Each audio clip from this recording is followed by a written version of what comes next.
Welcome back to the channel, y'all. It's your boy Josue here at Josue's Exotics, and today we got a reptile room tour video coming for you guys. So make sure you subscribe to the channel, turn on your notifications, and hit the like button.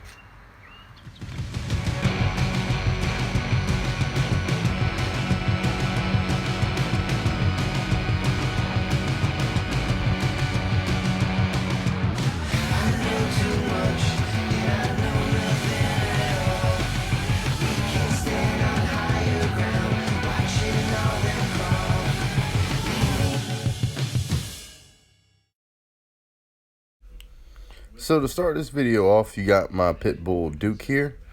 I believe he's 9 years old now. I'm not really sure. I lose track of time real easy with him because we spend so much time together. But yeah, this is my pit bull Duke, and we're gonna move on to see what else we got. And over here we got a rack system going on. I got 3 shelves with tanks on them and a couple other little odds and ends in between. So what we have here is going to be the leopard frogs up top. Probably can try to get you guys a little bit of an inside view of what the tank looks like on the inside. And maybe we can get you guys a close-up of what these guys actually look like. They can range from all kind of different colors, so not one is probably going to look just like another. But yeah, hold on one second and we'll go ahead and see if I can't get one of these guys out for you.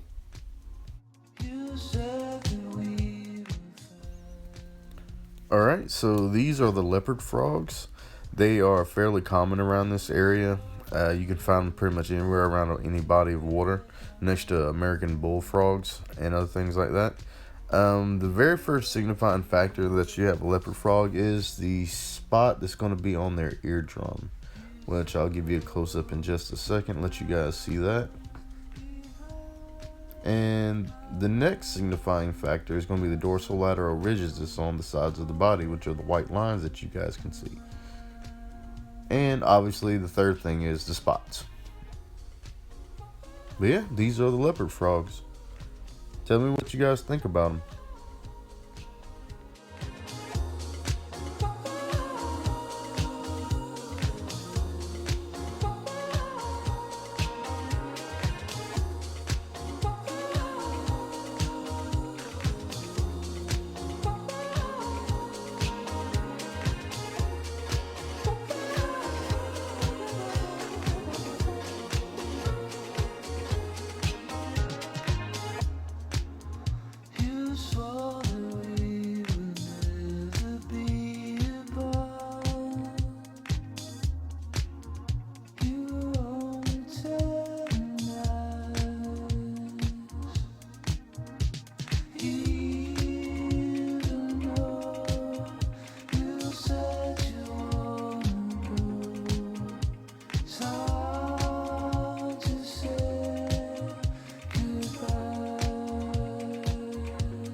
And over here we have our baby garter snake set. Were just born not even a week ago. I'll get the top off and see if I can't get a picture of at least one of these little guys in here. Normally they kind of sit alongside the top, that way they can get a little bit of warmth from the light from next door from the leopard frogs. But I'll try to pick up this little log and we'll see what we can find. Hopefully we can definitely see at least one. And there he is. Little small guy. But yeah, I don't want to mess with them too much because since they're babies, they're still really fragile. And I'm probably going to do a feeding on them coming up soon, so make sure you guys stay tuned for that.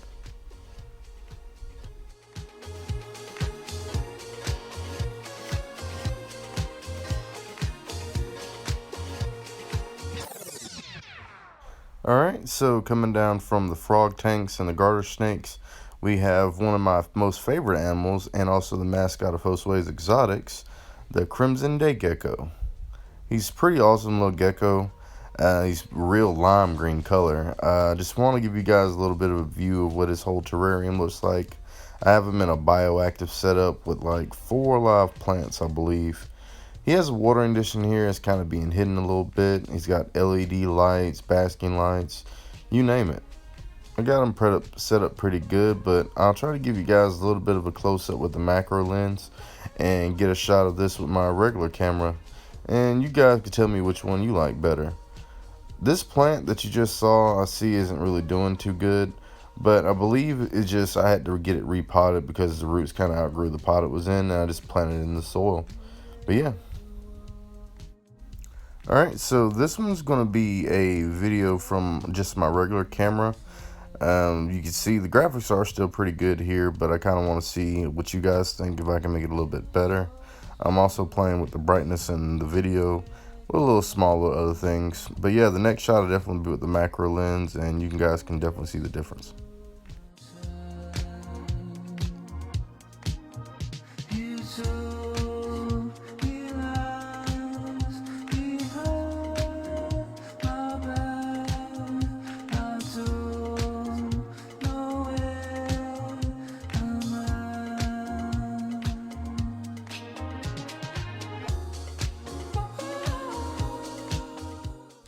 So moving on from the day gecko, down here at the very bottom shelf, I have the Indonesian white tree frogs. Obviously they're from Indonesia, and they're also white tree frogs. Their other name is called the dumpy tree frog, which I don't really understand why they call them that, but you know, it's not really for me to understand. But that's what they're called. But yeah, I got them in a bioactive setup, and with the isopods and all that good stuff like that, and they seem to be thriving pretty well. The plants seem to be doing good and everything else. But yeah, I'll get one of these guys out and let you guys see one up close and tell me what you think.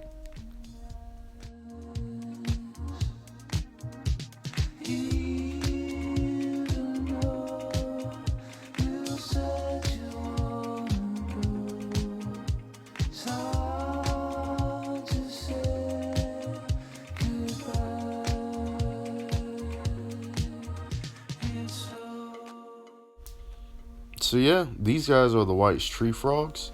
They're pretty cool little frogs. They are my most favorite type of frog, other than the leopard frogs, of course. They have these little spots on their bodies. Some of them do, some of them don't. But as you can tell, frogs have a real porous skin because they breathe through their skin, which is the reason why you're not really supposed to handle them too much. But as long as you make sure you wet your hands down with water before you handle them, they should be good, because as you can tell, they do have a slime coating around them, which is what the glossiness is what you're seeing, which the ReptiSafe actually helps out with to help them produce a slime coating around their skin to protect themselves. But they're really cool little frogs. They'll kind of just hang out with you and won't really move around a whole lot. Sometimes they jump, but most times they won't. But yeah, these are them.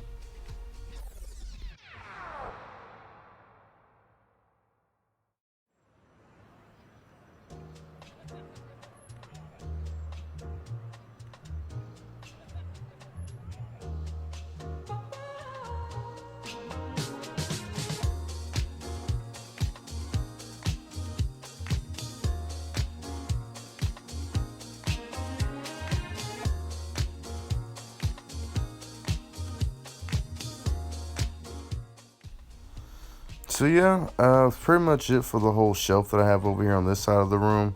I do use it for other stuff too, like storage, like paper towels, backgrounds, cords, bullets apparently, and other little random things.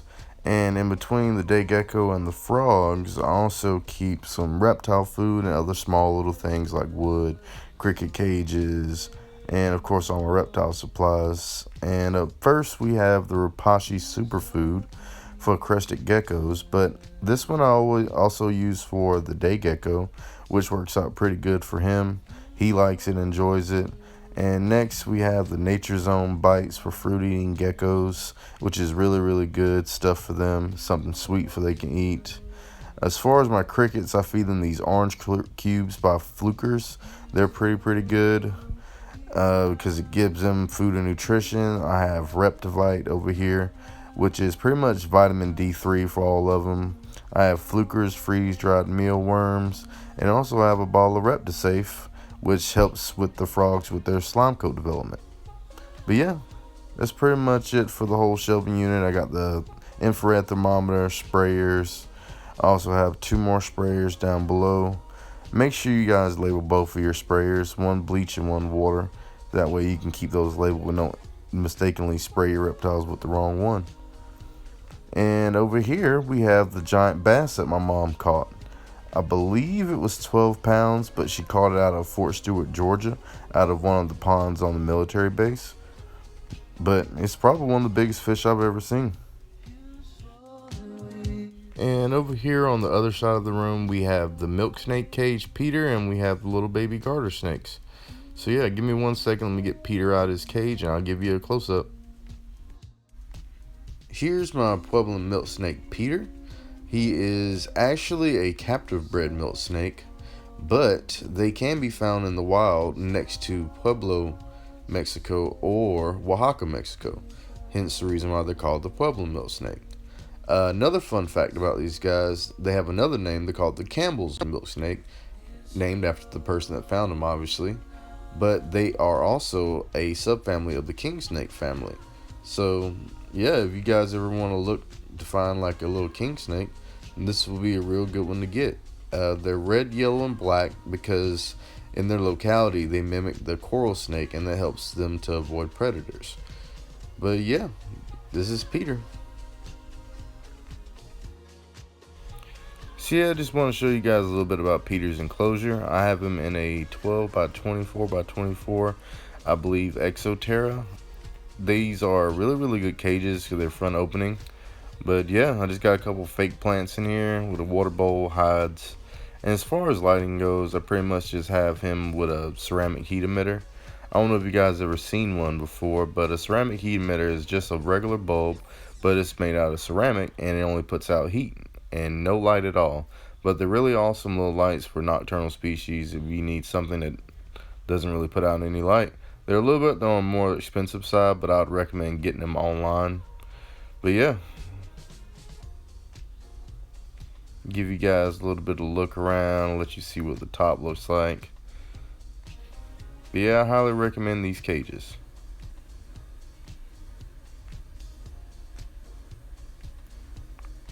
And over here we have more baby garter snakes. I'll take the top open, let you get a good little close-up of these guys. This one you probably be able to see a little bit better compared to the other one. And we got a little one kind of just sitting around, hanging out. But yeah, I love these little guys. They're really cool little snakes.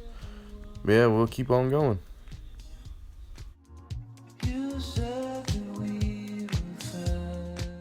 And over here off to the right a little bit, we have the garter snake cage. I don't have these guys in a bioactive setup yet, but I definitely plan on doing it in the future, so definitely look out for that video. But yeah, here's one of them here. They like to always hang out in their little temple back in the back.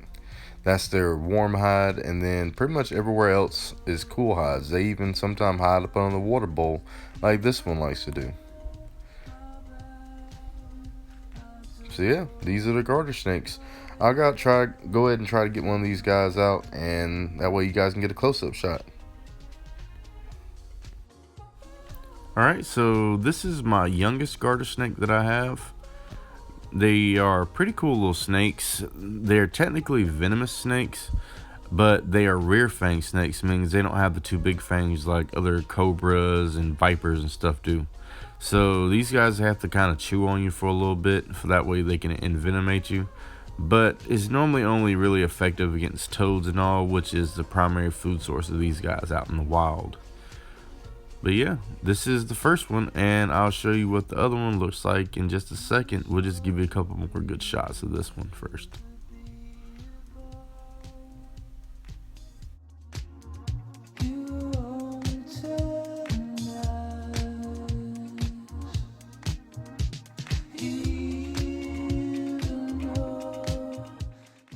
So as you can tell, this is the bigger garter snake.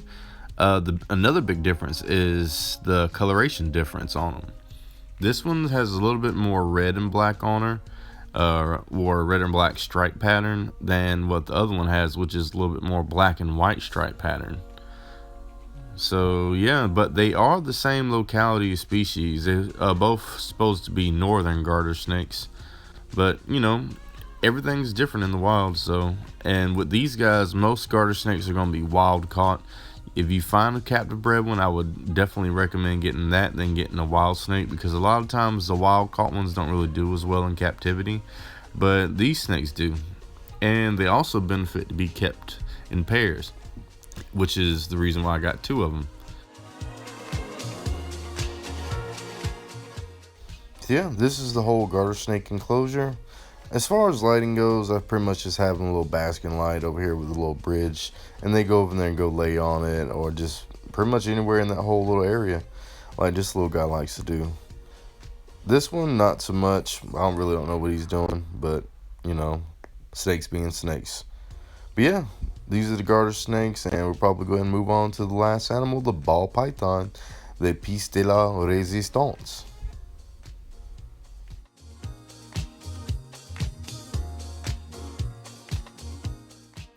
And for our final stop of the day over here at the ball python enclosure, I believe she's probably sleeping at the moment, because ball pythons are nocturnal creatures, so they don't really do too much during the daytime. But yeah, go ahead and see if I can't get her pulled out. Then I'll get her put back in, let her enjoy the rest of her day, and nap away. So this is my ball python Spaghetti, for those guys that haven't met her yet. She's pretty cool little snake. I've got her probably about a year ago. I think she's maybe getting to about 3 feet long now. But with her only being like a year old, she's going to have a couple more years of growing to go. So she's probably going to get to be around 5 to 6 feet long and a whole lot thicker of a snake. But this particular species of snake is actually from Africa, and they live in termite mounds. So with them being nocturnal, that's how they hide out during the daytime, and they come out at nighttime to feed on small rodents and any other small little mammals like that. But yeah, this is her.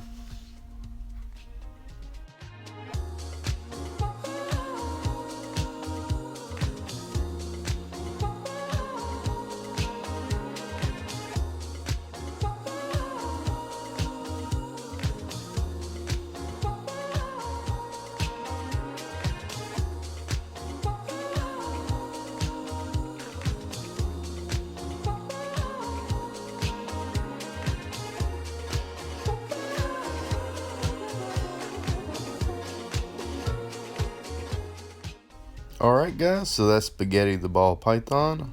Probably gonna get ready to go ahead and put her back in her enclosure. That way she can go ahead and get back to napping, and she can come out tonight and do whatever she likes to do, I guess. So yeah, just tell me what you guys think about her and what your guys' thoughts are on wild type ball pythons, or if you guys like morphs more, or really whatever you want to tell me.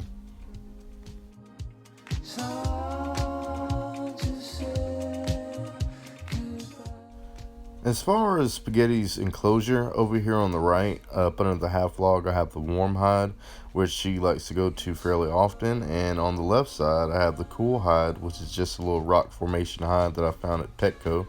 And I have a lot of other enrichment things like branches, leaves, sticks, and all kind of stuff. And I even have a little crocodile skull, so we can't forget that. But yeah, this is her old enclosure. I don't really use any lights or anything, so yeah. So guys, this is pretty much it for the reptile room tour video for today. I hope you guys enjoyed this. I want to do something a little bit different than what I've been accustomed to making so far. That way I can practice on some different kind of video editing skills. So I hope you guys enjoyed it, and make sure you subscribe to the channel, hit the like button, and turn on your notifications. And this is your boy Josue.